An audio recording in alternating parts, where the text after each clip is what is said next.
So here was a scene where, you know, in our sleepless nights, I go, oh, we better get a crane and a light for the next day, because it got dark in Budapest like very early, and I didn't know if we would have enough light by the time we shot the scene. Well, the truth was it was already night by the time we shot the scene. So the crane and the light arrived like an hour before, fortuitously. But, you know, we talked about like being able to conceptualize how to shoot this. The Steadicam operator did such beautiful moves in this scene, and they're not there, you know. So I feel a little bad about this scene, because I think it could have been much more interesting, but it works for what it is, you know. But I was just lucky that I had the crane and the light, because they had sent it back, and then the lights in the China balls were like LED lights that could flicker, you know, so that we worked on that for weeks to come up with an idea how we would get that. Yeah, that's all there is. Yeah, we can go to another one. We'll show another one.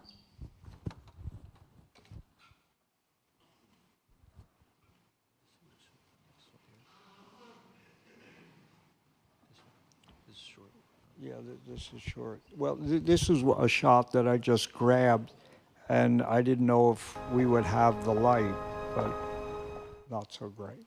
All right, look at this.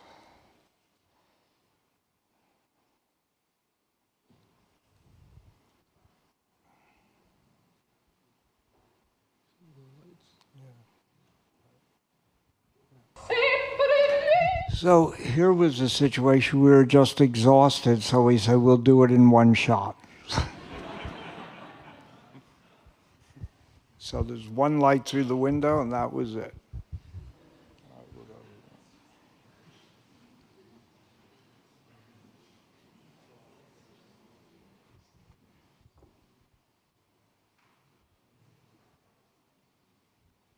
So, I mean, you know, this green could be a fluorescent light, but obviously I upped it a little, so it's not totally naturalistic. But that was part of my thinking of like, that it's an opera, it's not naturalistic. Well, let's see what else.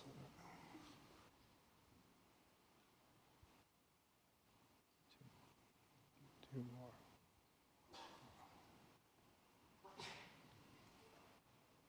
So generally in black and white, you light a little more direct. And so I've never done this where, you know, the light's coming in the window and now I'm on her, and I just left the light and just tried to avoid the shadow of the camera. And I found the light really interesting many times with the direct light from the way I was lighting the rest of the scene. And because she's wearing black and there's around her is darkness, I didn't mind the face being so open, because that's the way those films would have been shot in the 70s, or even referenced in the 40s, the way black and white films looked. But I never really thought about that until I was there and I saw it. I said, oh, well, let's just go with it the way it is. I didn't say it to anybody, I just thought it. I think the last clip or whatever. So, you know, that was on film. So when I took the light off her, I really didn't know how much detail would be in the shadow area, but there was a lot of smoke, so that helped. And this was actually at La Scala. So there was negotiations for like 4 months to get in there, and we had 4 hours for $250,000. So I had to light that in 45 minutes. And the way I was able to do it is the film crew came in with par cans and just bounced off the ceiling. And I brought in a bigger HMI spotlight. And then I used the La Scala lighting director for just lighting the stage, because I knew they would know the fastest way I could light it. And that was, this was actually a theater in Budapest. But that was like, these were like major locations. And again, if you just understand your ratio, your latitude, you can light a big area or a small area. It's the same thing. You don't have to get, fooled by what it is. Now, of course, digital, you'll see what amount of detail you have. But in film, you have to prefigure that, understand what it is. So it was kind of rethinking, like, oh my God, we're shooting film, but it was worth it in the end. Okay, so I think we have the time for one last round of questions, starting with the gentleman over here. Hi, the clips look amazing. I really look forward to seeing the film tomorrow. I have a question about the colors in it. Like, there's a lot of very expressive colors. How is your process in terms of testing lights and the film stock they're going to be used on, and how much do you rely on the DI for it? Well, I usually do a lot of tests, but I can say this, but originally I wasn't going to shoot this film. I told Pablo he should get somebody in Europe. I never really was into opera, except that when I research it, this is funny. 400 years ago, the first opera in Italy, and so they put dance and vocal and orchestral and art direction, and well, what is that? It's a rock video. So I just imagined I was shooting a rock video, but that's really what opera was. It was a way of, telling a story through music. And so I just went on really the locations, how I played the color. And I know pretty much how colors respond on negative. And so it wasn't so complicated for me. I generally have harder time with digital. Even though you think you see what you're getting, a lot of times the filters gels I would use in film, if I use that in the digital world, they don't come out the same. All right, the lady over there. What you said about if you didn't know if there would be detail in the face is reminiscent of some things I've seen in other works where you either let big areas of the frame be overexposed or underexposed. Could you tell us a little bit about like the expressionistic side of exposure, like deciding if something's going to be high in the exposure or low, and if you think about this before shooting something? Yeah, I think it depends on the image, like this. She's silhouetted. It's always to look at what your background is, in the contrast of what your figure is or the face, because it's the face, but it's in relation to the other part of the environment. And so, and I'm more and more into this situation of lighting the space and allowing the action to happen in the space, and knowing that there's an exposure latitude in the space that I'll have, information, so to speak, rather than going in and thinking, oh, I got to light the person in that part of the room and that part of the room and that part, and just let it be, and then, but that's taken years to like simplify it. Because at first you always worry about, am I going to have an image, and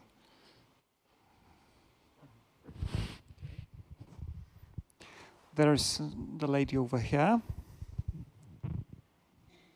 Could you pass the mic, please?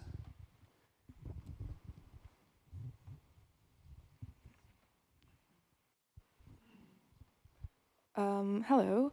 So, like, watching your movies, I always feel like what completes every single shot of yours is the music, even in these very clips from Maria. And I was wondering if, even though, like, your field is the image, do you still talk with the composers and like music makers to make this perfect scene? Not real. I knew some of the music in this film, but because what they were singing, but again, she had ear, wicks in her ears.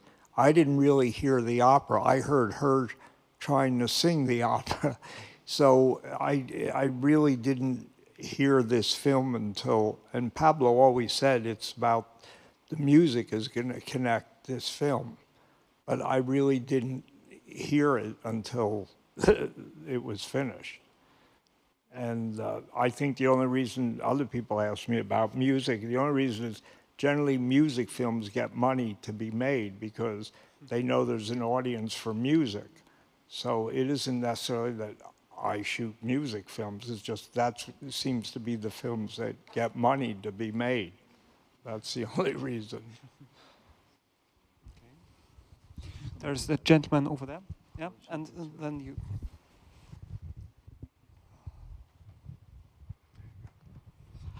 Thank you. I have a further question concerning, since you said you let the action unfold itself. How much do you concern blocking, or if you found the image you like, but the actors move in a different direction, how do you balance? Or what do you think is more important, the acting or the image? Yeah, more and more, it's, I don't know, what, like in basketball they call, zone system in the exposure. More and more, today, people don't give marks.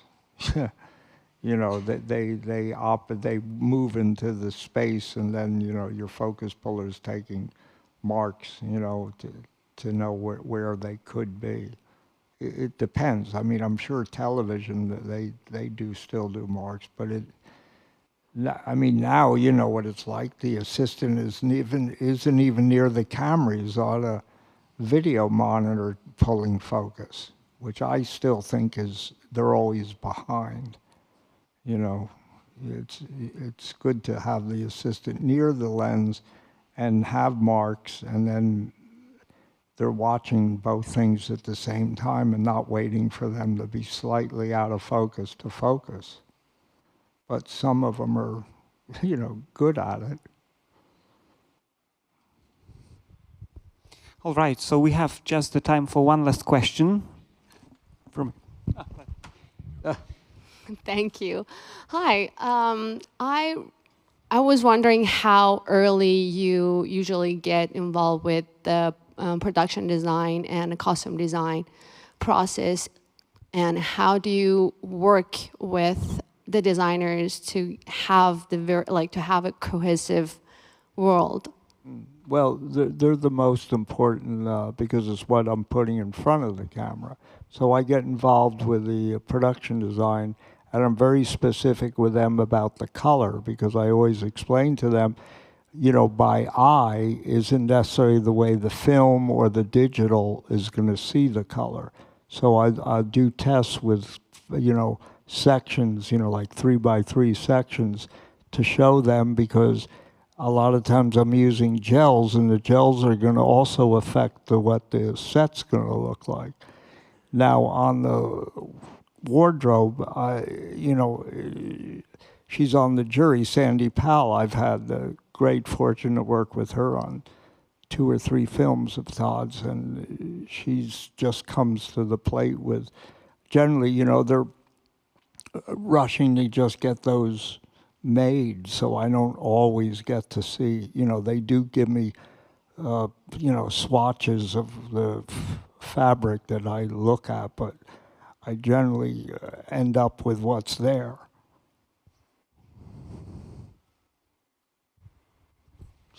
So thank you. This is what we are going to end up with, and I think this meeting and this full house here is exactly what the CamerimAGE Festival is all about. The meeting, the connections, passing on the knowledge and experience. So thank you very much to all of you coming here tonight, and to Mr. Ed Lachman.